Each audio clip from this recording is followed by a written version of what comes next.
Halo, ketemu lagi dengan saya Wiwi.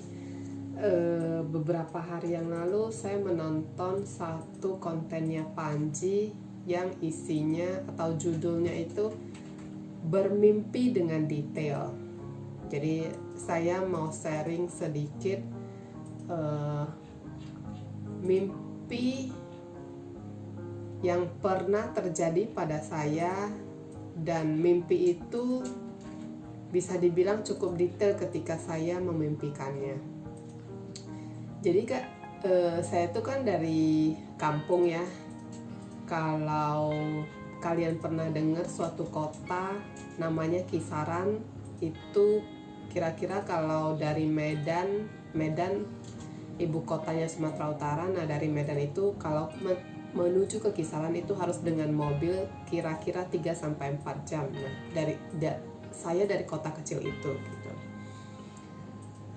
Orang tua saya di Kisaran itu adalah pedagang cakwe di pasar.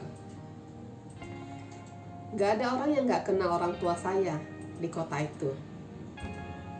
Semua orang kenal dengan saya. Hanya dengan melihat wajah saya itu mereka tahu siapa orang tua saya. Karena dulu itu pedagang cakwe di Kisaran itu cuma satu, ya orang tua saya. Jadi gak ada yang gak kenal saya. Jadi kalau misalnya saya jadi berandalan di jalanan, pasti tahu. Kalau saya jatuh di jalanan, pasti orang pada tahu gitu. Sesempit itu, sekecil itu Kisaran, sampai orang itu bisa saling mengenal hanya dengan melihat wajahnya. Oh, si itu anaknya si itu, oh si Anu anaknya si Anu gitu. Jadi karena begitu kecilnya kota tersebut, saya mempunyai mimpi pada waktu itu adalah tidak mau berada di bawah bayang-bayang orang tua saya. Saya mau punya prestasi sendiri. Saya mau orang lain mengenal saya itu ya sebagai saya, bukan dari si anak tukang cakwe, bukan. Saya nggak mau seperti itu. Itulah kenapa makanya saya mencoba bermimpi. Mimpi saya itu seperti kata Panji, detail ya. Jadi saya itu sudah memimpikan bahwa suatu hari saya akan keluar dari Kisaran. Bermimpi saya harus jadi orang berhasil. Jadi ketika saya pulang ke Kisaran suatu hari, entah dalam bentuk misalnya liburan atau apapun itu, orang tidak lagi mengidentifikasi saya sebagai anak si tukang cakwe gitu, tapi sebagai seseorang yang berprestasi. Nah, karena orang tua saya bisa dibilang cukup susah ekonominya, saya merasa pada waktu itu adalah cara satu-satunya buat saya keluar dari kota kecil itu adalah harus berprestasi di sekolah. Dan saya berhasil. SD, SMP di Kisaran itu saya berhasil punya prestasi yang ketika orang melihat saya itu, oh hebat ya dia, bisa ranking sekian-sekian. Meskipun di ujung omongan tetap, oh hebat ya anaknya si tukang cakwe dapat ranking sekian di sekolah gitu. Tapi orang udah nggak berfokus pada anak si tukang cakwe, tapi berfokus kepada rankingnya. Mungkin saya nggak tahu dengan pemikiran orang lain yang sesama atau seusia saya yang sama-sama dari Kisaran, saya kurang tahu. Cuman saya berpikir cuman dari pendidikanlah saya bisa keluar dari kota kecil Kisaran itu. Dan benar memang ketika saya memutuskan untuk pindah sekolah ke Medan ketika lulus SMP, prestasi selama SD SMP itu yang membuat orang tua saya berani melepas saya, berani membiayain saya lebih mahal untuk sekolah keluar kota. Nah, ini agak lucu sedikit sih ceritanya. Pernah suatu hari temannya cici saya itu ngobrol dengan cici saya mengenai masa depan mereka nanti mau menikah bagaimana bla bla bla. Ya bayangkan aja, wanita-wanita atau anak perempuan di kota kecil itu saking gak punya mimpi tentang masa depannya seperti apa, mikirnya malah tamat sekolah, jaga toko, kerja dengan jaga toko di toko si A, toko si B, lalu ketemu pasangannya, terus menikah, terus jadi ibu rumah tangga. Saya sih nggak mau seperti itu. Maksudnya ketebak banget hidupnya, saya nggak mau. Jadi waktu itu mereka ngobrol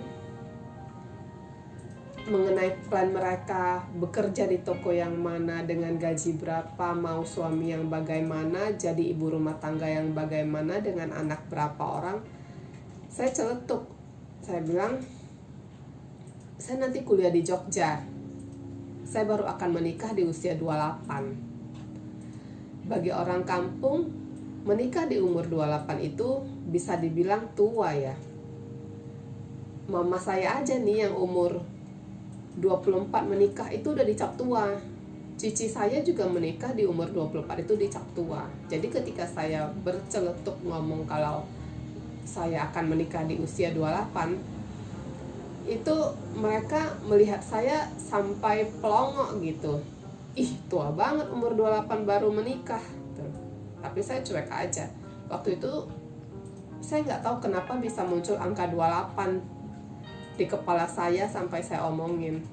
Tapi ya terbukti memang waktu saya menikah 10 tahun yang lalu memang di usia 28 itu. Tapi saya tidak kuliah di Jogja karena beasiswa saya di Jogja. Waktu itu saya sempat melamar di Atmajaya Jogja, jalur beasiswa ditolak.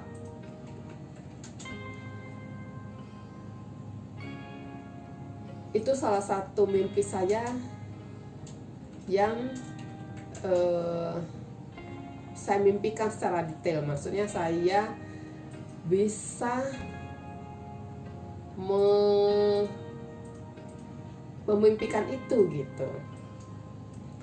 Nah, kembali ke cerita bahwa saya berpikir sekolah atau pendidikan adalah satu-satunya cara bagi saya keluar dari kisaran dari kota kecil itu.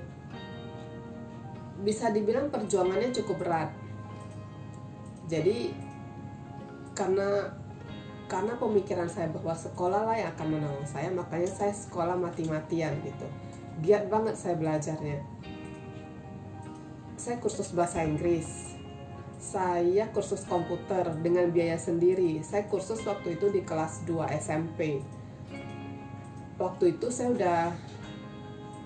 udah bekerja sebagai asisten guru privat dengan gaji 75.000. Jadi 75.000 pada waktu itu per bulan itu udah bisa membayar uang sekolah saya, membayar kursus bahasa Inggris saya, dan membayar kursus komputer saya. Masih ada sisa lagi. Paling 50%-nya yang habis.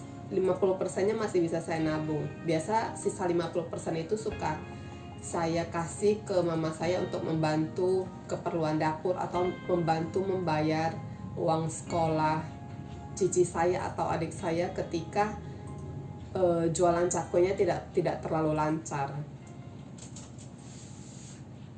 Tapi ketika saya akhirnya memutuskan untuk pindah sekolah SMA di Medan itu dibantu sama adiknya mama saya. Jadi ceritanya mama saya sulung dari 5 bersaudara. Dia punya adik cowok yang nomor 5. Dulu adik cowoknya ini itu dibiayain atau disekolahin sama mama saya. Jadi sekarang ketika saya mau sekolah, nah paman saya itu yang membiayain gitu.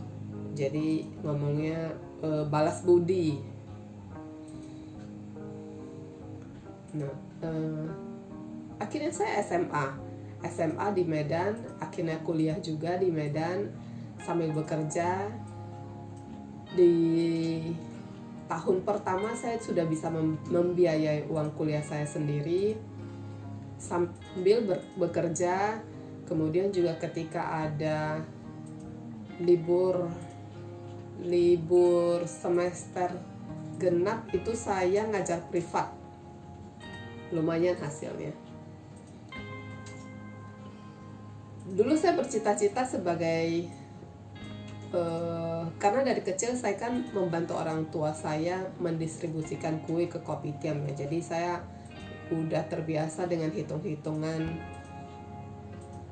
Profesi itu juga yang akhirnya saya pilih jadi akuntan.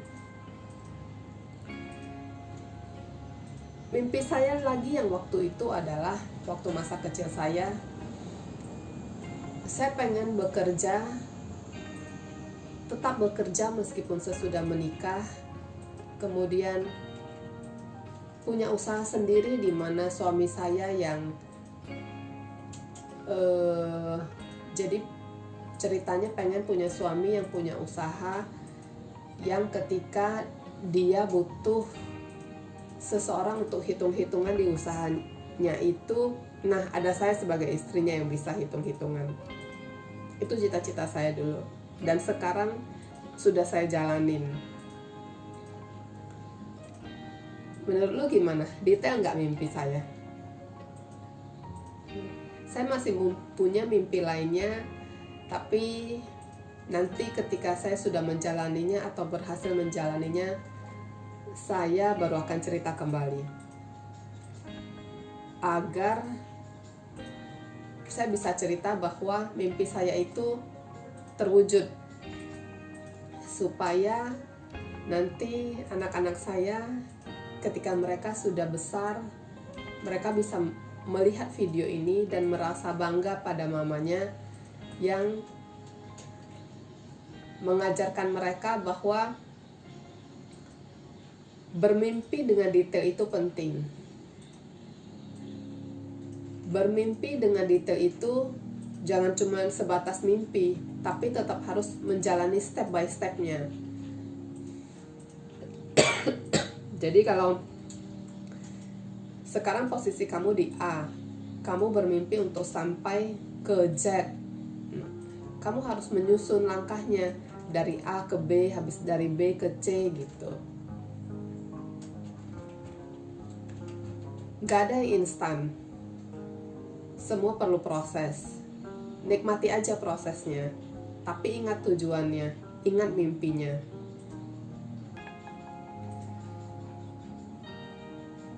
Oke, sampai ketemu di sharing berikutnya. Bye-bye.